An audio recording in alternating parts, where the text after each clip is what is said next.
Tiro al Blanco nueva vez con ustedes. Y hoy también tenemos la grata presencia, muy estimulante para los amigos y amigas de Tiro al Blanco y para este espacio, de Luis Suárez Salazar, camarada, compañero de la revolución latinoamericana y mundial. Bueno, Luis, le damos continuidad a este diálogo, ¿no?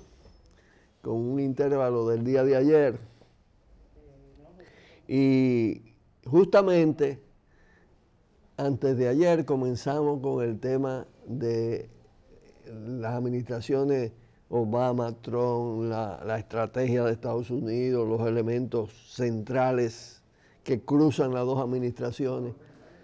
Y se habló específicamente de Trump y de los últimos documentos que emiten sus diferentes instancias, las diferentes instancias del poder más que de la administración. Y han acontecido algunos cambios, una designación sobre todo. ¿Qué te parece eso? Bueno, como dicen por ahí en algunos lugares, ¿no? Se salió de Guatemala para entrar en Guatapeor. Porque realmente este cambio del secretario de Estado, Rex Tillerson, por Mike Pompeo, actual jefe de la Agencia Central de Inteligencia de los Estados Unidos. Un nombre llamativo, Pompeo. Mike Pompeo. De alguna forma ya se había venido comentando, ¿no? Dentro de todos los cambios estos de varios funcionarios, ¿no? Que han venido ya, vamos a decir, en el último año, entrando y saliendo de la administración Trump, que algunos dicen que es caótica, otros dicen... Pero él dice que no, que eso es parte para perfeccionar las cosas. Pero a pesar de sus características y de su discurso agresivo, ¿no? Como creo que hablamos de eso en la vez pasada, del discurso agresivo, por ejemplo, con relación a Venezuela, de alguna manera con relación a Cuba, que hizo Tillerson, que es como se dice en inglés, hizo en el discurso, la conferencia que pronunció en la Universidad de Texas. Había mucha gente que, comparándolo con otros de los personeros de la administración Trump, decían que era un hombre más pragmático, y bueno, un hombre que venía del mundo de los negocios, de las petroleras. De hecho, cuando Trump lo nombró, dijo, si él fue capaz de manejar un emporio como la Exxon, pues tiene que ser capaz de manejar la política exterior norteamericana. Eso fue parte de lo que dijo Trump a la hora de nombrar a un alto personero de las llamadas grandes petroleras del mundo, de los Estados Unidos. Ahora, no tan sorpresivamente, digo, venía ya con algunos antecedentes, después que Tillerson empieza a proyectarse internacionalmente, hace su primer viaje a América Latina. Inmediatamente, en los pocos días, prácticamente al mes, Trump lo destituye. Según el tuit de Trump, lo destituyó por... Porque Trump gobierna por Twitter. Sí, anuncia las cosas por Twitter. Bueno, están todas las especulaciones en la prensa norteamericana que ni siquiera llamó a Tillerson para decirlo, sino que Tillerson se enteró por el tuit, etc. Pero lo cierto es que la salida de Tillerson le da entrada al Departamento de Estado, al órgano de la diplomacia, a Mike Pompeo, que fue nombrado desde el comienzo de la administración Trump como jefe de la CIA. Pero no es solo eso, sino que... de la CIA. De la Agencia Central de Inteligencia, al Departamento de Estado. O sea, sí. Pero no solo eso, sino que desde que se nombró como jefe de la CIA, en aquel momento, pues por supuesto empezaron a salir los antecedentes de Mike Pompeo, que es un hombre que fue militar retirado, pero tuvo alguna experiencia política en el Senado. ¿En qué periodo estuvo en mandos? No, ahora no recuerdo exactamente, porque él salió, se retiró del ejército y entró en la vida política.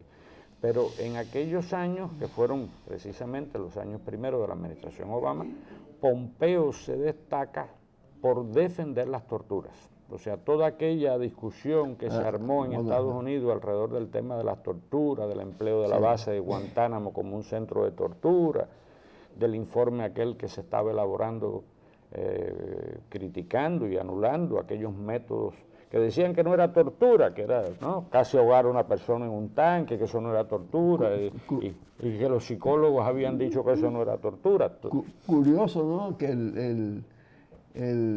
una de las figuras fundamentales de una administración de la gran democracia del mundo te defienda públicamente la tortura, ¿no? Sí, el submarino creo que le decían esa tortura, pues. Lo cierto es que Pompeo fue uno de los que en la Comisión de Asuntos de Inteligencia, creo que del Senado, defendió públicamente y defendió a la CIA y protegió a la CIA. O sea, se destacó mucho Pompeo, ya te repito, durante la administración Obama por ese tipo de posiciones en el Senado. Por otra parte, se plantea que Pompeo es uno de los muchos islamofóbicos, como le llaman en Estados Unidos, dentro de la administración. O sea, un hombre cercano a los círculos sionistas, acérrimo atacante de Irán y del gobierno iraní.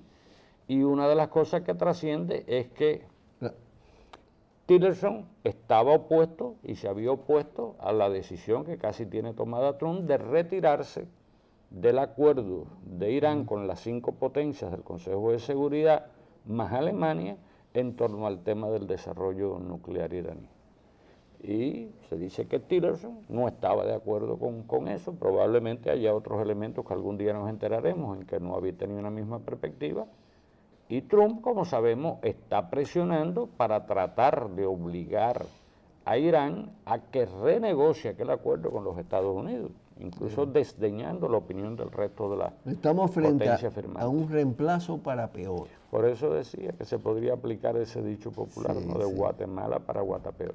Y bueno, ahora está la otra noticia, que por supuesto eso ya habrá que ver cuál es su significado, porque es que por primera vez en la historia de los Estados Unidos se nombra a una mujer como jefa de la CIA, eso no se había en toda la historia. No he podido todavía ver cuáles son los antecedentes, pero indudablemente deben ser... Es una cuota, es una cuota que el feminismo le tiene que sacar el cuerpo.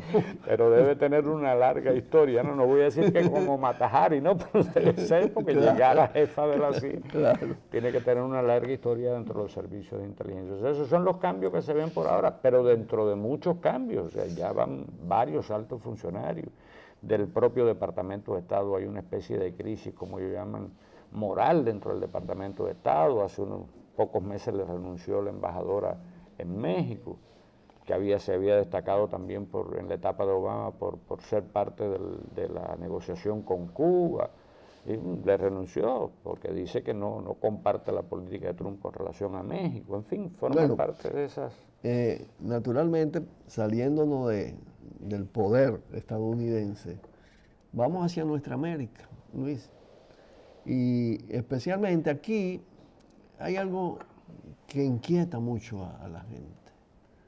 Porque aquí hubo muchas expectativas, esperanzas con el ciclo ola de cambios. La etapa le llamo yo. Sí, la etapa. La etapa. A finales del siglo pasado, en el despliegue de este siglo, Venezuela y todos estos cambios. Y entonces hablábamos en la vez pasada de la contraofensiva, ¿no?, de Estados Unidos, y esa contraofensiva ha avanzado significativamente, ¿no?, en términos de producir los vuelcos. Sin duda. No así como decíamos, no necesariamente estabilizando la situación como hablábamos en aquel conversatorio que tuvimos. Pero el tema es, hay razones para deprimirse. Tú que analizas las cosas con mirada larga, hay razones para deprimirse, porque esto es muy importante, ¿no? Tú sabes que cuando se crean expectativas, a veces exageradas, sobre los procesos, pues vienen los reveses, se produce ese desplome de la subjetividad. Es así.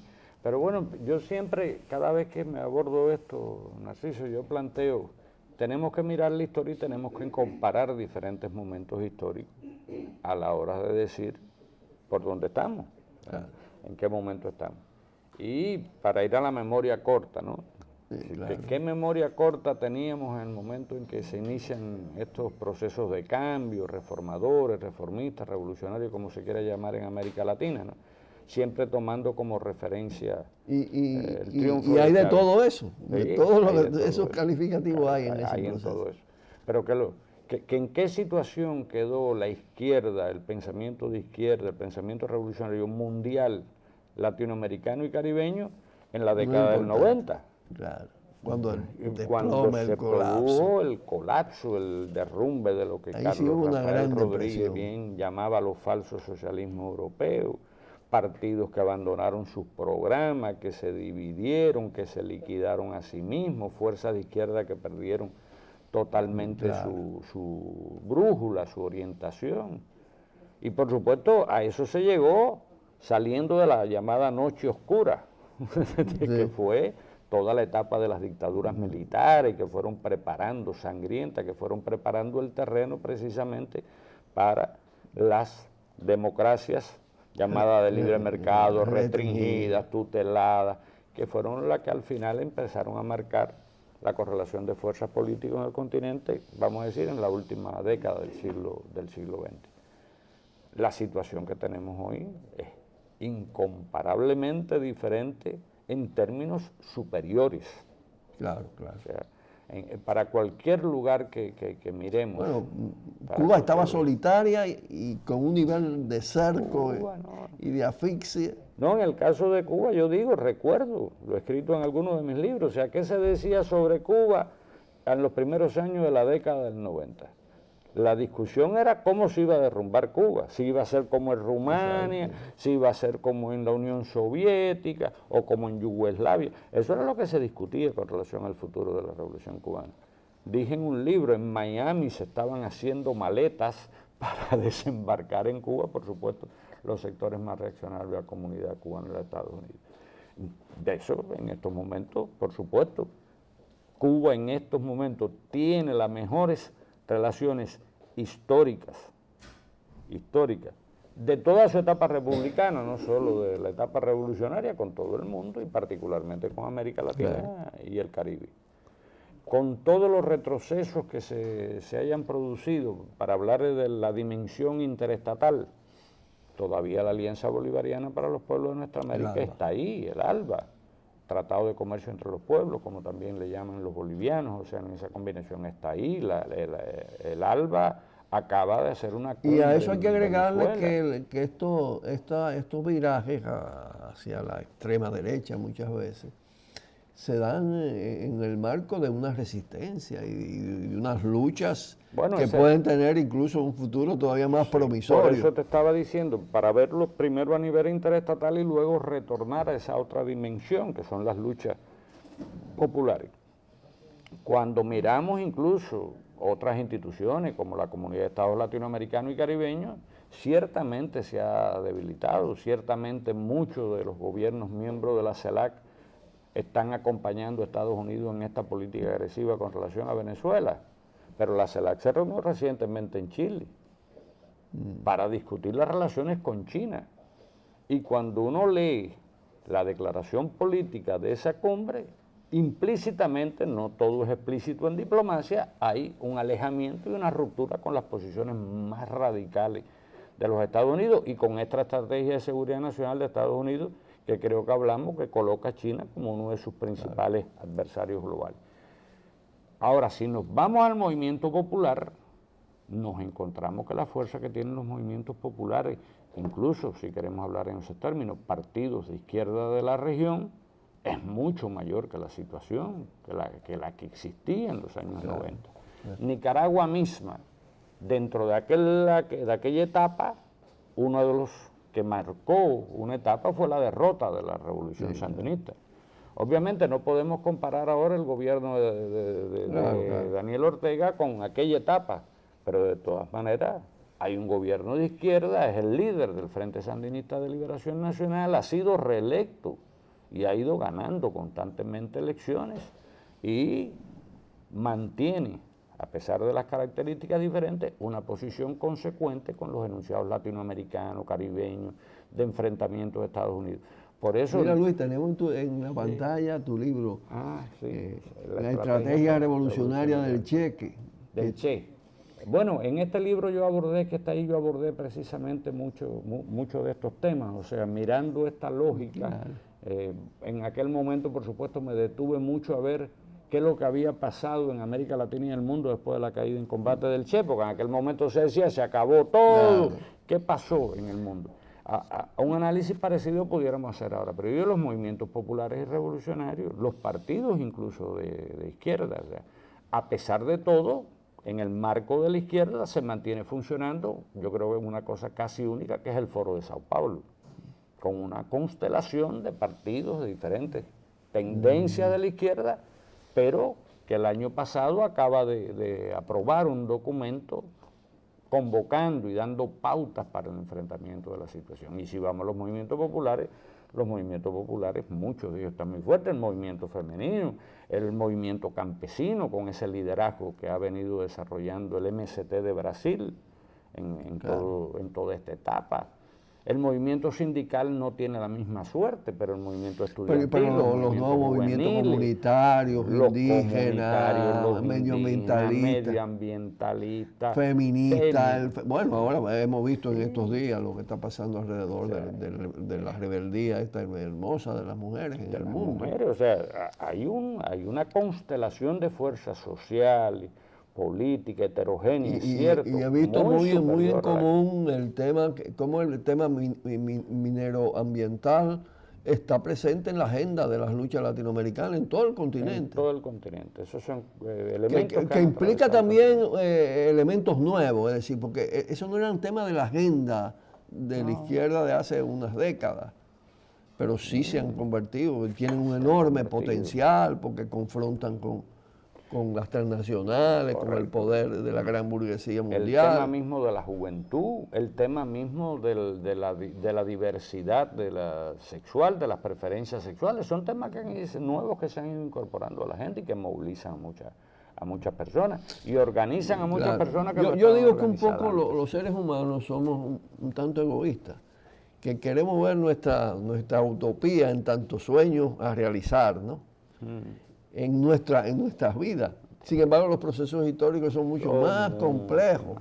Hay que ver cómo se conforma el capitalismo. Yo digo que eso también es parte de esa herencia que tenemos de la cultura occidental y cristiana, porque las grandes civilizaciones como China, la civilización hindú, el Islam, o sea, tienen una visión de la historia de mucho más largo plazo. Y esa realidad de ese nivel de confrontación da lugar a este libro tuyo de Estados Unidos, que lo hiciste referencia en el programa anterior, versus Nuestra América.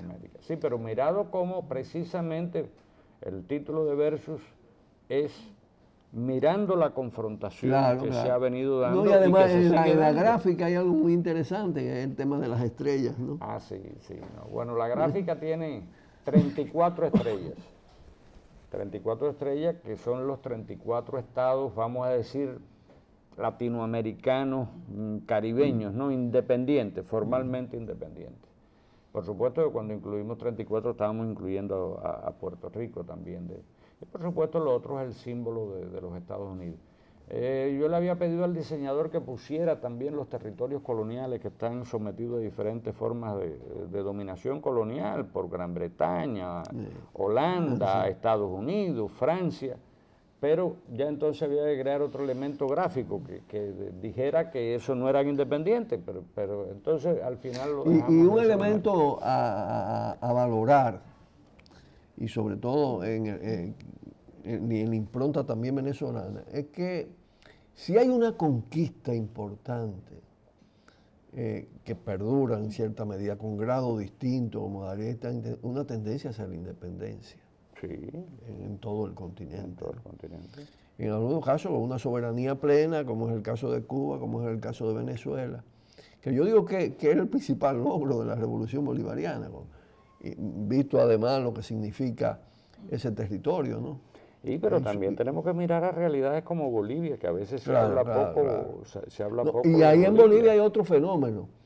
Es el precedente valioso de los pueblos originarios convertidos en sujetos de cambio.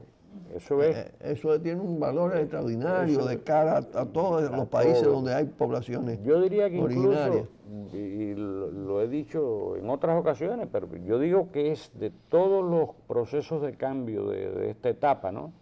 Uno de los procesos más profundos que se ha dado en el continente, precisamente porque se ha nutrido de esa memoria larga, como ellos le gustan llamar, de la herencia de las luchas de los pueblos originarios. Claro. Primero contra el colonialismo español, después la manera en que, primero contra la llamada colonización y conquista, después contra la dominación española, después contra la discriminación, contra la exclusión.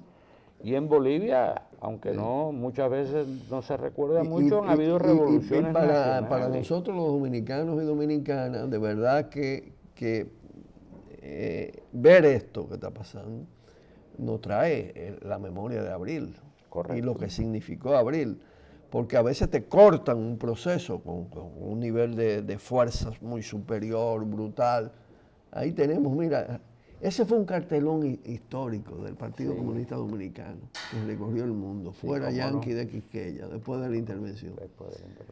Y ese también se colocó un letrero parecido en la Fortaleza Osama, cuando Camaño hace el discurso después del pacto negociado, que fue ominoso, ¿no? Pero en fin de cuentas. Bueno, yo leyendo uno de los libros recientes tuyos, un libro que me ha gustado mucho, ver cómo tú recreas tu memoria. Precisamente tú haces mención a algo que les dijo Fidel a ustedes en cierta ocasión. Le dije, ustedes hicieron una revolución. Claro. Lo que Estados Unidos la abortó, la impidió, pero el pueblo dominicano hizo la revolución de abril. Eso fue en ocasión de un largo intercambio que tuvimos Fafa Tavera y yo, que fuimos delegados por el Frente de Izquierda Dominicano, que fue un intento que ojalá se hubiera podido mantener, de unidad de la diversidad de la izquierda.